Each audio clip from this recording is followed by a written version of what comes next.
Welcome to Magic Mania, the Orlando Magic 5 Reason Sports podcast. We are live. We got Josh, and we got a new addition. We got Luca in town for us. Big Orlando Magic fan. First off, my man, new addition. How you doing today? Hey man, I'm doing good, man. I'm a little bummed out that the things didn't go our way in that first round series, but hey, man, look into the future, man. You can't look in the past, bro. You gotta look forward, bro. I'm doing all right.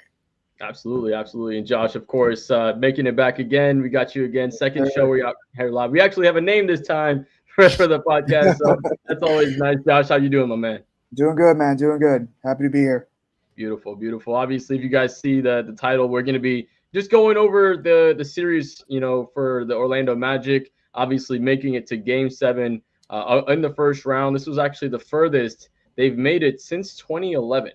They've only made it to Game 6 in the first round since then. Previous, obviously, making it to the Eastern Conference Finals, but been the longest, most extended trip for the playoffs for the Orlando Magic in the last 13 years. So even if you get knocked out, it's still considered a success with what they've done. So I want to get into the that excitement, right? Because we haven't seen the Magic in the playoffs in such a long time. It was back in Dwight Howard, I believe Vince Carter, Hito Turkoglu was on that team as well, right? You had some of those old guys back on there, but now it's Paulo Banchero, right? It's your Franz Wagner, it's your Jalen Suggs that's leaning in, and it's a lot more of a youth movement versus a star movement. But Chef Ramsey say I'm not three-piece combo anymore. Yeah, changed the name a little while ago, my man. But still everything. Hey, three-piece combo. If you know from back then, you're an OG fan. I appreciate you, man. But yeah, Luca, since you're new, man, I'll get started with you, man. And you're a big Magic fan. What was the most exciting part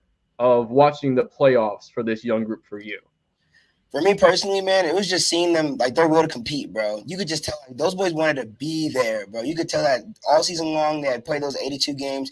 They had struggled, hard practices, long nights, bro, longer nights, bro. Traveling. You could tell that they just wanted to be there and they were so excited and they really went up to the challenge. This team did not have an opportunity to lead at all in this series, and they still managed to bring it to 7 games. I think that just shows so much about what they stand for. What the culture is here in Orlando, and how much those guys want to be here, and like they're just building a brotherhood. And they just keep playing together, keep hustling. I think at the end of the day, they're gonna get their flowers, and they'll be able to make a deep postseason run. And they'll bringing that hype to the city of Orlando, bro. It's pretty dope. So it was really exciting for me. Absolutely. I mean, it's an energy you haven't heard in a while. You heard how rocking Game 6 was in that building, right? It's been such a long time since this team had something to cheer for. And you speak about culture, obviously being in Florida and with, 5 Reasons being a big Heat podcast, right? Heat culture is a big thing, and having that winning attitude, it starts from the top down. And you're really seeing that from Jamal Mosley down to all of his players. I think one of the things that I caught, I'm not sure if anybody else saw it, but Donovan Mitchell was diving out of bounds for a ball, and Coach Mosley was the one that caught him and saved him from going over the table. And I think that just shows, even as a person, his willingness to take care of other athletes on the court. I think Jamal Mosley is an excellent coach, and we'll get into that too. Josh, most exciting moment for you looking at these playoffs for the Orlando Magic recently? I mean, just overall seeing the team grow. It started out kind of slow in the playoffs, those first 2 games, but I think they caught themselves Game 3, Game 4, and it was something to build upon. Like you said, a lot of these guys are pretty young. For most of them, it's the first time in the postseason, so that comes with a steep learning curve against a team that was out for blood. So it was good to see them kind of catch themselves middle of the series and kind of progress through that. But ultimately, we didn't get the result we wanted. Right. And I mean, it looks like Cleveland's going to blow their load and not really even pick up maybe a game versus Boston. But I think Orlando would have matched up against them a lot better. I was really hoping to see some of that Orlando Magic defense with some of the newfound offense that they found in this series and picking up that. And I think, to your point, Josh, that's what I was most excited to see is their growth within the series, right? This team, you saw mature within game to game, right? It became where the first 2 games were blowouts. And then from that point, every game was very close and they were competitive for most of it. They didn't let themselves get too high or didn't let themselves get too low. And I think that was indicative, like we talked about Jamal Mosley, but in this series, we saw Paulo Banchero go from just, the star of the Orlando Magic to one of the young stars of this league. I think we saw what he's capable of. We see what the future looks like for him. Multiple close to 40-point games in this series alone. The dude's 21 years old, and he was able to do it against a tough, lengthy defense. You had guys like Karis LeVert. Of course, Mobley was one of the best defenders on that Cleveland team as well. But for Paolo to be able to go and hit the tough buckets that he did, like in the post fadeaway, right? Even in Game 5 where they didn't pick up the win, right? He hit that 3-point shot when they were down 4 to make it just a 1-point game to close it out. So, regardless of the results of the series, right? I think Paolo and just his performance and what we saw from him as a leader, a potential 1A star, right? Because when you talk about building a championship team, you need 3 guys to do it, right? Or 2 star players and a very solid team around it. But you need that 1A, 1B star to be able to build a championship team. I mean, you've seen it, even if you think about the 2019 Raptors, you had Kawhi and then you had, Kyle Lowry. Maybe not a star, but someone who can up their play to that level. Possibly Siakam as well, right? So other guys, I mean, you saw it with Fred, having those guys step up, right? The team around it, and we saw that this year really well because how many of the bench players stepped up, right? Jonathan Isaacs, right? Wendell Carter, obviously not a bench guy, but someone that was hitting threes at a really good clip for these playoffs. So that was super exciting. Cole Anthony too, right? Yeah, exactly. Even he had his moments. The insane moment for him was that one layup where he went into the body, offhand, off the glass. That was insane. Let's get insane, right? But let's get into our takeaway, right? The one biggest takeaway that you saw, and then also the takeaway that you think the team will be able to really use to grow. And Josh, I'll start with you this time. What was your biggest takeaway, and what do you feel the biggest takeaway that the team will be able to use to allow themselves, like I said, to grow in the future? I think the series is a wake-up call as far as where they're at, currently. Throughout the season there was a lot of highs and lows. I mean, this team played very well at home, but on the road they would stumble, and then they would kind of catch themselves coming home, play well, kind of recharge their energy, and then go back out. So I think we kind of saw that with the postseason as well. I think it was every team that played at home won at home. So obviously the stakes are higher, the intensity of the game's higher, but it's something for them to build upon. And you saw guys kind of rise to the moment. Maybe it wasn't consistent, but something to build upon.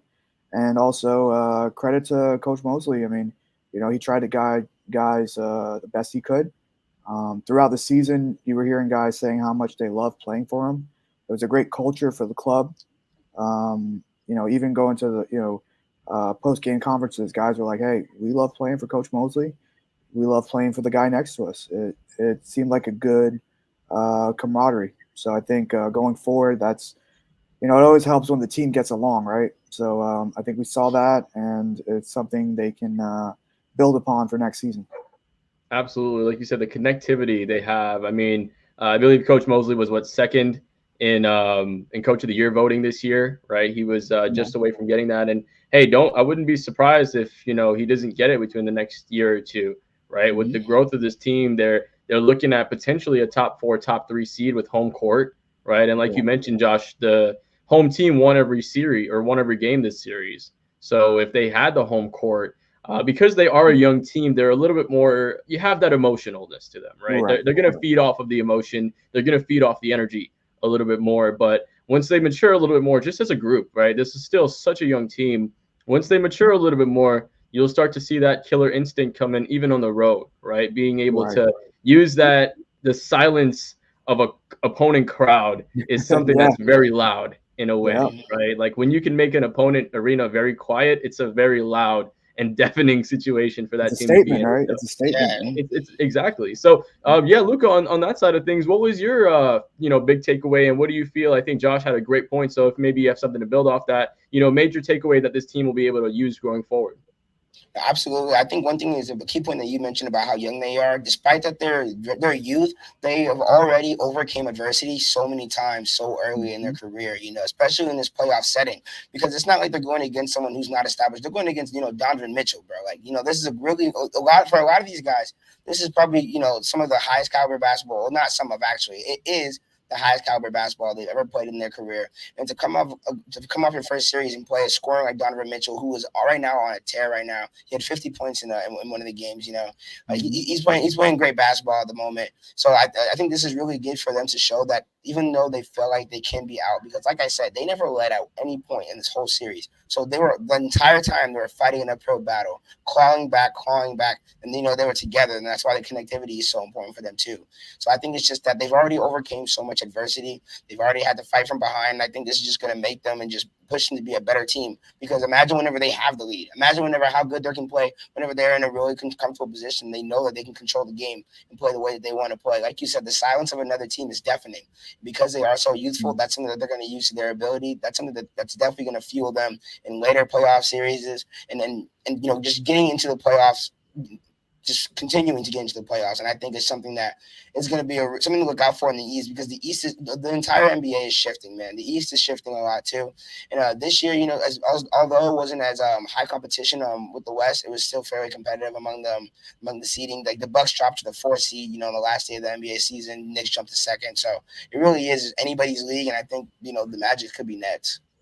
Yeah, this could be a team that could be a playoff team just year after year, moving forward. Like obviously, 3-4 years from now, you're going to talk about extensions, who you're going to bring in, and obviously keep it locked in with us, because we'll definitely have a lot of free agency talks this offseason. We'll be giving out player grades as well. So, obviously right now we're talking mostly about playoffs, but make sure you guys keep it locked in as well, because we will be doing a lot of off-season content for this Magic team, because the possibilities are endless. I mean, hearing names like Klay Thompson or Paul George thrown around, just having, someone like that as an experienced veteran, I think that would be amazing. Me preferably, I would say Klay over PG probably, just because of the championship experience, right? But I still think that's an exciting one as well. So let's get into, I think we've kind of touched on it a little bit, but the weakness for this team, right? Because there's a couple of things. I believe sometimes this offense does get a little stagnant,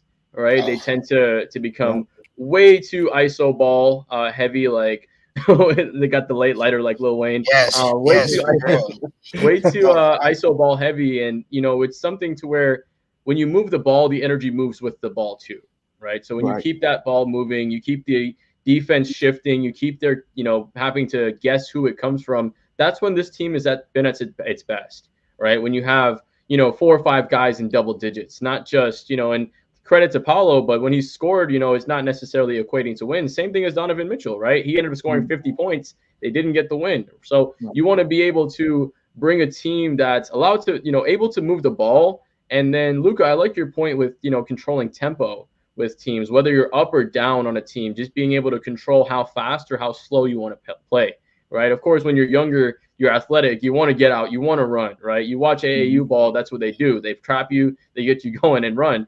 But with this level of play, you want to be able to be selective of when you're going to do your 20 or your full court presses, or when you're going to sit back and maybe slow things down and actually try to force some turnovers versus milking some more clock. So I think that's a super good point. So as far as the weaknesses, what do you see as far as some maybe changes that you'd want to see for this team moving forward?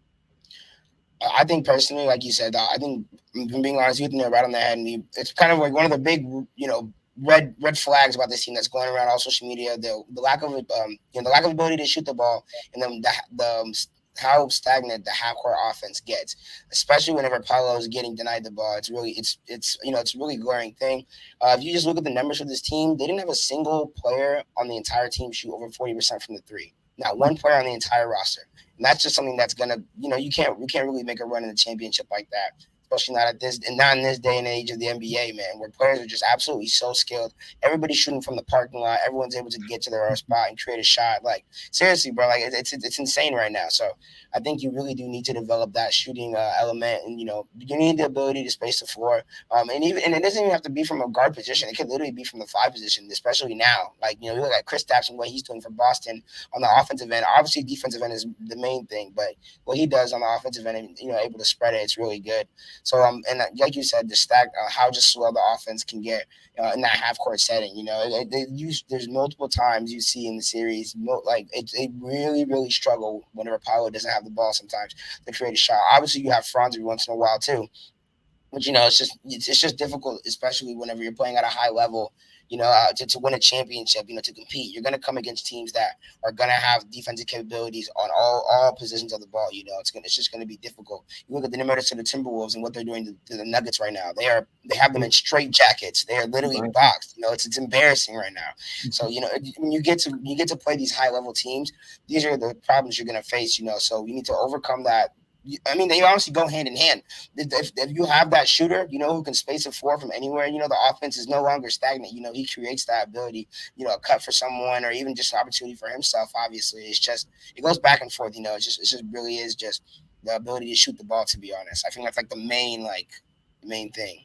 No, absolutely. Like you said, I actually didn't even realize, not having a single shooter over 40%, that does hinder you, and obviously the Magic were a top 5 defense. But offensively was where they struggled, and you saw that throughout the playoff series was that struggle. And then also when you're taking bad shots, it also leaks into the defensive side because instead of being able to set your defense, you're having to maybe have the matchup not set. You have to just get back in transition. Maybe they have someone like an outlet and they have a mismatch that causes a foul, and now all of a sudden you're in the bonus, or Paolo has 2, or someone has to go on the bench. It really leaks, like you said, into each other. So that 3-point shooting and being able to just do that at a more consistent rate, you definitely want to see that from more positions, whether it's a Cole Anthony or Franz Wagner. You're going to definitely want to see those guys take better and more quality looks and be able to produce and give that spacing to their teammates. So I definitely agree with that, Josh. As far as maybe some of the weaknesses you want to see this team be able to patch up from this playoff series.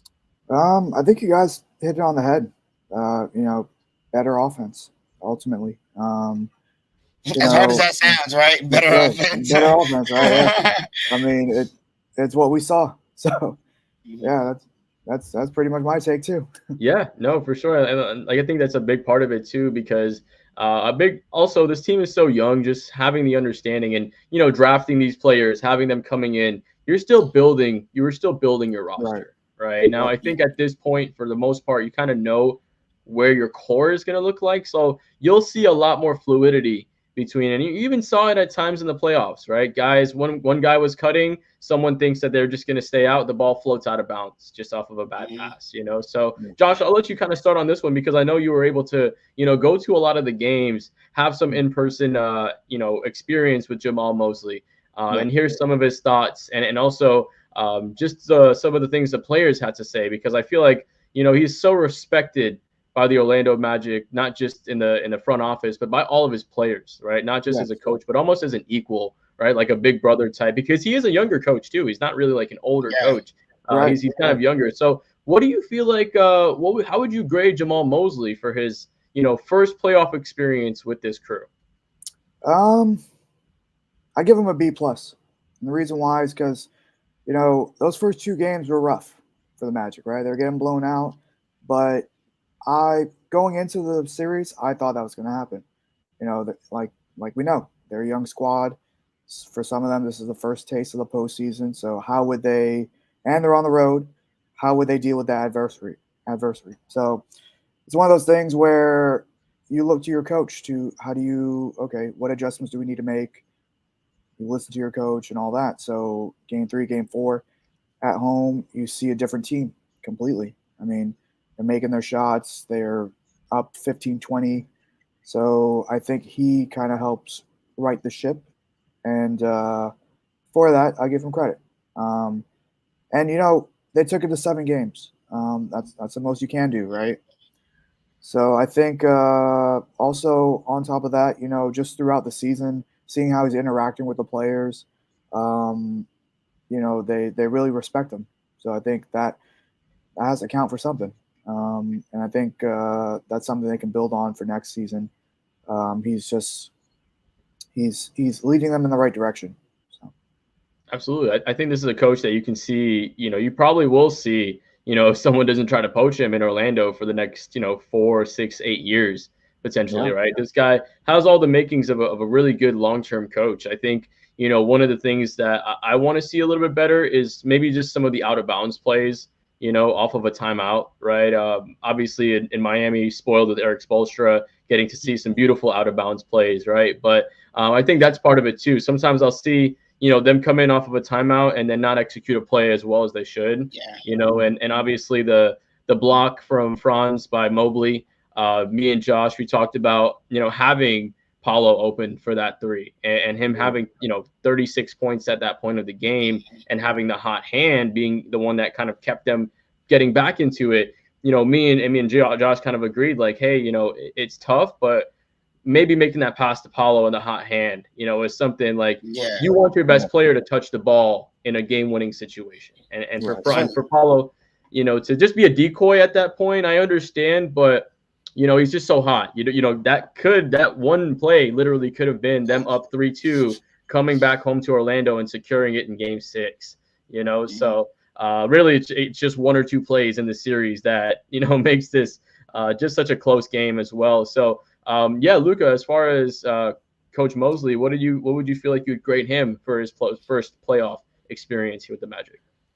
I was honestly gonna say A-, but then I realized he didn't win the series, so I feel like it really wouldn't be fair to give him an A. Because if he won, I would say A-. So I'm agree with Josh. I think B+ is honestly like perfect, right in the sweet spot, to be honest. Because if you look at the team that he brought back to this position too, it's virtually the same exact team from last year. Like it's there's aside from one or two names, it's honestly the exact same team from last year, with players just playing a little bit different roles, And if you also look at this team, the person with the most leadership on the entire team is Gary Harris and Joe Ingles, tied with 9 years. The person next after that is Markelle Fultz with 6. So it just shows how young this team is, and how much they have to grow. So I think he also did a really good job. Although he, like you said, game 1 and 2 were extremely rough.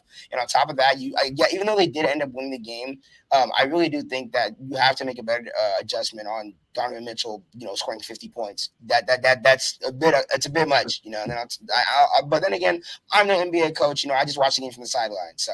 But yeah, I really do think that it was a really good series from him overall, and like definitely a series to be proud of. Bringing his team to where they are their first season, and I think it's just going to be, nothing but up for him. And I'm really excited to see where he takes this team.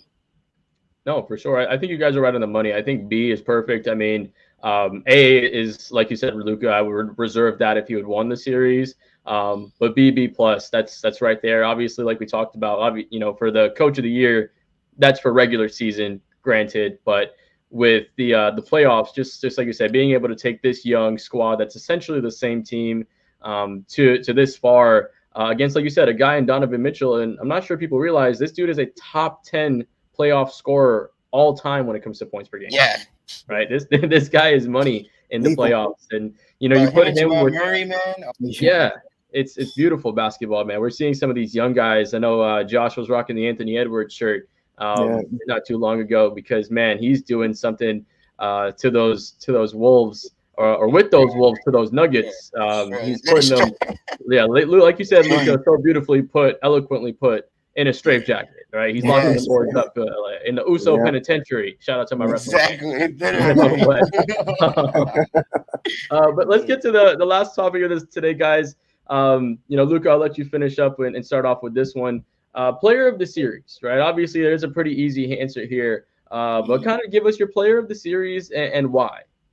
Yeah, I mean, I think it's probably been Kara, of course, unless you've been living under a rock or, you've just been choosing to ignore, the big 6'8" freak on the basketball court, it's probably been Carroll. He did it all. He did everything at all 3 levels of the floor. He would put the ball in the basket. He absolutely played his heart out, man. You could see he was so exhausted at the end of Game 6 and at the end of Game 7. He was so tired, man, and then he still went out there and played and put the city on his back, did everything he could. So I really don't think there's any – I think it's pretty straightforward, obvious that he's a player of the series. But if I had to go for a second player, I know I would definitely like to give my props to Jalen Suggs, because people really counted him out, bro. And people wrote him out and said that he was a bust, that he couldn't do this, couldn't do that, couldn't be a high level guard in the NBA. After winning, I know college championships is a little different, but like, bro, Gonzaga is one of those programs where like if you come out of there in the league, I feel like a lot of those guys end up really making a name for themselves, and you're really good at following the system.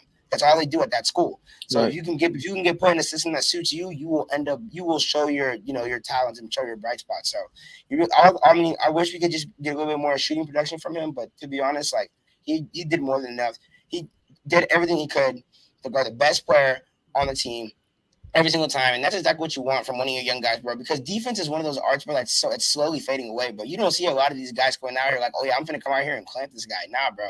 Everyone wants to get a highlight reel. Everyone wants to get a poster. You know what I'm saying? Everything like that. So it really is nice to have, especially a guard like that, with the amount of guard talent the NBA is producing at this moment. Because right now it's crazy. Like the amount of the guards coming out of college that are really going into the NBA these last 4 or 5 years have been insane. Like Cade Cunningham, LaMelo Ball, just to name a couple. Like they're freakish size. Tyrese Halliburton this year, and then those are all guys in the East. By the way, I didn't even think about that. Was honestly a coincidence. They're all Eastern Conference guys. Guys that he's going to have to compete against. So I really do. I love it, man. Jalen Suggs is taking on the challenge, and he's taking it head on, bro. So.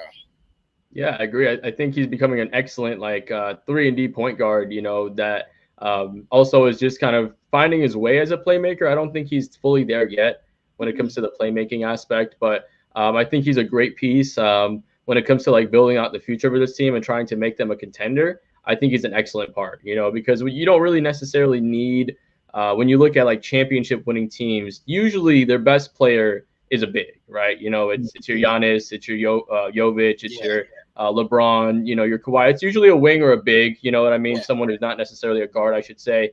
But having someone like that who can, manage the rock, hold it down, the point of attack defense is so important when it comes to this league. Like you said, Luke, it's a lost art. One of my favorite players, I think he's getting in the Hall of Fame or getting his jersey hung up. First team all defense, Tony Allen getting that. So shout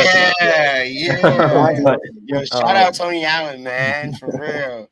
So Josh, so I know obviously probably for you, same answer with Paulo. So just kind of give me why, or kind of also your players of the series for this one. I definitely agree with Luca. Paulo and Suggs. Shout out Franz Wagner, man. I mean, he had his moments too. So I think when they really needed that pop, he would give it to them. But definitely, Paulo, gotta give him his praise. This was a breakout moment for him, breakout series. The world was watching Paulo Banchero play ball. So I'm really happy to see him, get on that stage and perform. And, just to piggyback, Suggs as well. I mean, he throughout the season, he was just kind of almost the soul of the team at certain moments where, they needed that energy and he would provide, especially at home, what was it? The Kia Center, it was rocking every time Suggs was out there. So, you can see the fans are buying into Suggs, Paulo, and I think that's just going to continue. Absolutely, and I think that's the exciting thing from just watching this playoff series is seeing how connected the team is with not just themselves but also the crowd, right? They're really buying into being the Orlando Magic team, right? And buying into that. And, also like we were talking about, they haven't had a team to really cheer for a while. So, you really see them be able to feed off the crowd feeding off, like you said, Jalen Suggs being, the heart and soul of this team. You have that guy. For Miami was Udonis Haslem for the longest, right? Obviously, Dwayne Wade was the best player, but UD was the one that was the soul of the team, like you said. But just being able to have that guy, whether he's a lifer for the Magic or however long he's here, I think this is a great culture that they're building. I think, even though, like we talked about, didn't get the result we wanted to get, they showed a great showed out versus a team that's, has a lot more experience, and versus a team that has none and, was able to take it as far as they've been able to go in 13 years, right? So we're gopping up on 30 minutes here, guys. So we're going to wrap it up here. Obviously appreciate Luca for joining us here for the first time. Josh getting it done always. Myself, Jonathan. We appreciate everyone who's watched. Make sure if you're new to the channel, make sure you guys subscribe, like the video. It's free, right? It's not going to charge you anything to do that. So kind of give us some of that support just so you can stay up to date with everything, right? You always want to be a fan that's not left in the past. You want to stay up to date. You want to stay with us, the hottest growing Orlando Magic podcast here in the Central Florida area. But hey, we appreciate everyone for joining. And until next time, Josh, you know the line. Oh, go Magic. There you go.